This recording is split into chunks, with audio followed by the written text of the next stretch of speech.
Hello বন্ধুরা, দেখো রাতে রান্না হচ্ছে।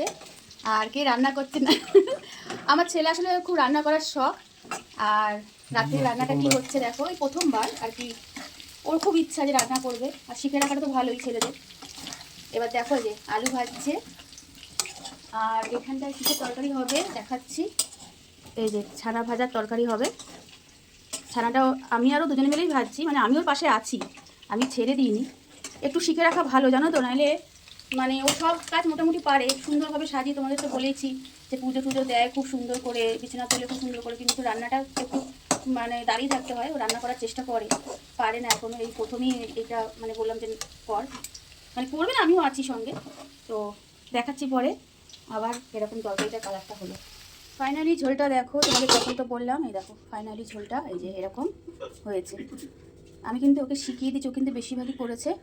এই যে এরকম হয়েছে। কেমন হয়েছে বলো কিন্তু বন্ধুরা।